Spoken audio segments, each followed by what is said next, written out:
बढ़ते हैं। प्रश्न नंबर 1 कहता है, प्राथमिक स्तर पर एक शिक्षक में निम्न में से किसे सबसे महत्वपूर्ण विशेषता मानना चाहिए?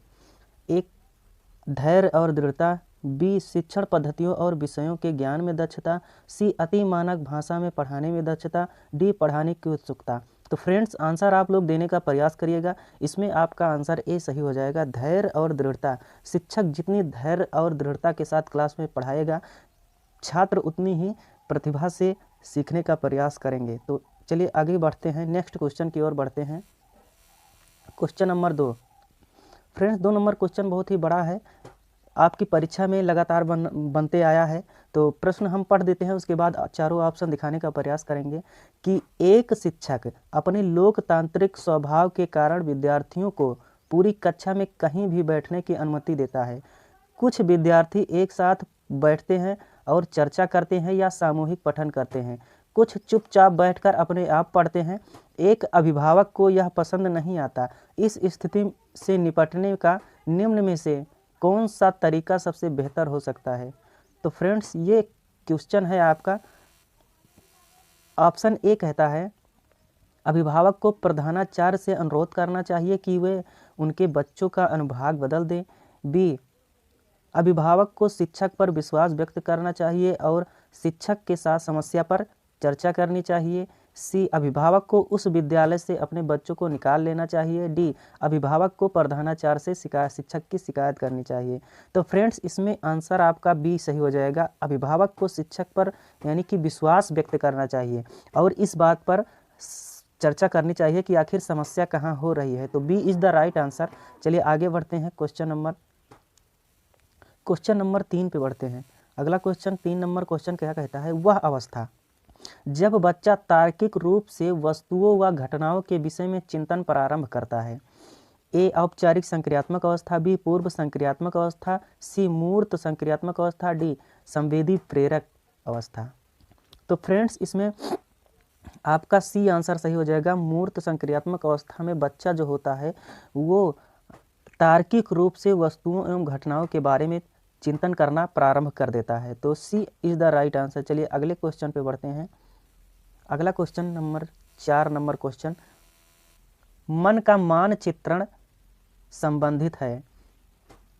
ए कहता है, साहसिक कार्यों की क्रिया योजना से। बी, मन का चित्र बनाने से। सी, मन की क्रियाशीलता पर अनुसंधान से। डी, बोझ समझ बढ़ाने की तकनीक से। फ्रेंड्स, क्वेश्चन का आप लोग आंसर देने का प्रयास करिएगा। तो इसमें आपका सी आंसर सही हो जाएगा, मन की क्रियाशीलता पर अनुसंधान से। सी इज द राइट आंसर। चलिए आगे क्वेश्चन की ओर बढ़ते हैं। क्वेश्चन नंबर 4 पे।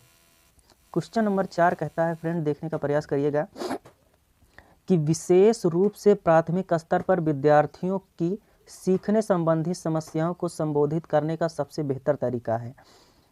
ए, महंगी और चमकदार सामग्री का प्रयोग करना चाहिए। बी, सरल और रोचक पाठ्य पुस्तकों का प्रयोग करना चाहिए। सी, कहानी कथन पद्धति का प्रयोग करना चाहिए। या डी, क्षमता के अनुरूप विभिन्न शिक्षण पद्धतियों का प्रयोग करना चाहिए। तो फ्रेंड्स, आप लोग आंसर देने का प्रयास कीजिएगा। इसमें आपका डी आंसर सही हो जाएगा, यानी कि क्षमता के अनुसार विभिन्न शिक्षण पद्धतियों का प्रयोग करके आप शिक्षण प्रक्रिया को सुगम बना सकते हैं। इसलिए D is the right answer. चलिए अगले क्वेश्चन पे बढ़ते हैं। Question number 6। क्वेश्चन नंबर 6 कहता है कि निम्नलिखित में से कौन सा शिक्षार्थी में सृजनात्मकता का पोषण करता है? ए ऑप्शन में प्रत्येक शिक्षार्थी की अंतर्जात प्रतिभाओं का पोषण करने के लिए अवसर उपलब्ध कराना। बी, विद्यालयी जीवन के प्रारंभ से उपलब्धि के लक्ष्यों पर बल देना।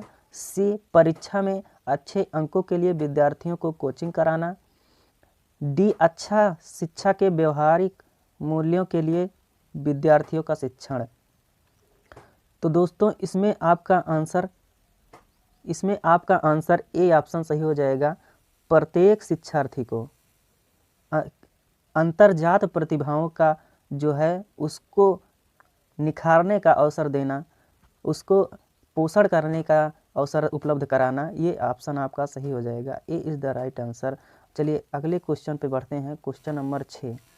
क्वेश्चन नंबर 6 कहता है कि जीन पियाजे के अनुसार निम्नलिखित में से कौन सी अवस्था बच्चों में अमूर्त संकल्पनाओं के विषय में चिंतन, तार्किक रूप से चिंतन करना आरंभ करता है। तो फ्रेंड्स, अमूर्त संकल्पनाओं यानी कि जो वस्तु उसको नहीं दिखाई दे रही है उसके विषय में जो है वो तार्किक चिंतन करना प्रारंभ कर रहा है।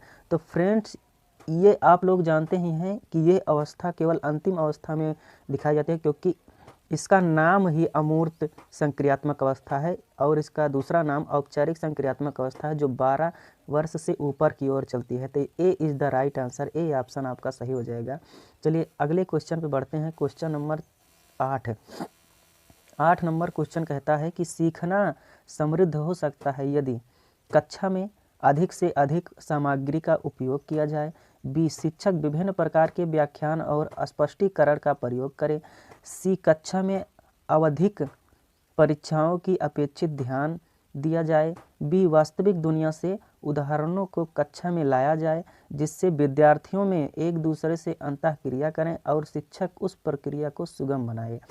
तो फ्रेंड्स, आप लोग आंसर देने का प्रयास कीजिएगा। इसमें डी आंसर आपका सही हो जाएगा, यानी कि वास्तविक दुनिया से उदाहरणों को कक्षा में लाया जाए जिससे बच्चे जो हैं वो अपने आप अंतःक्रिया करें और इस प्रक्रिया को जो है वो शिक्षक सुगम बनाए।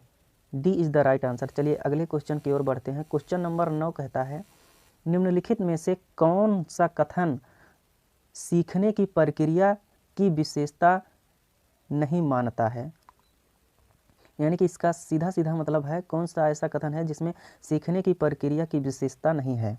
चलिए ऑप्शन ए कहता है सीखना एक व्यापक प्रक्रिया है, बी कहता है सीखना लक्ष्योन्मुखी होता है, सी ऑप्शन कहता है अनअधिगम भी सीखने की एक प्रक्रिया है, डी आंसर कहता है शैक्षिक संस्थान ही एकमात्र स्थान है जहां अधिगम प्राप्त होता है। तो दोस्तों, इसमें आपका डी आंसर सही हो जाएगा, क्योंकि ऐसा तो कहीं लिखा नहीं है कि जो शैक्षिक संस्थान है वह एक ही मात्र स्थान है जहां अधिगम प्राप्त होता है। हर जगह जो है वो आपको कुछ न कुछ सीखने को मिलता है, इसलिए डी आंसर आपका सही हो जाएगा। D is the right answer. आगे बढ़ते हैं, अगले क्वेश्चन की ओर बढ़ते हैं। Question number 10।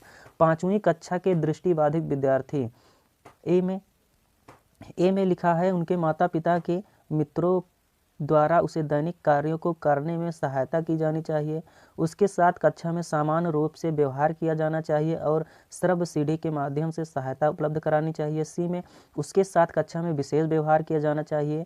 डी ऑप्शन उसको निचले स्तर के कार्य करने में छूट मिलनी चाहिए। तो इसका आंसर आप लोग देने का प्रयास करिएगा। तो फ्रेंड्स, इसमें आपका बी आंसर सही हो जाएगा, क्योंकि उसे दिखाई नहीं देता, इसलिए फ्रेंड्स उसको श्रव्य सीढ़ी के माध्यम से उसको पढ़ाएंगे तो उसके समझ में आएगा, वो सुनेगा तो उसके समझ में आएगा तो वो पढ़ने में सक्षम हो पाएगा। तो B is the right answer. B आपका सही हो जाएगा। तो फ्रेंड्स, आज बस इतना ही, मिलते हैं किसी अन्य वीडियो में। तो फ्रेंड्स, यदि आप लोग चैनल पर नए हैं तो चैनल को सब्सक्राइब कर लीजिए। मिलते हैं किसी अगले वीडियो में, तब तक के लिए जय हिंद, धन्यवाद।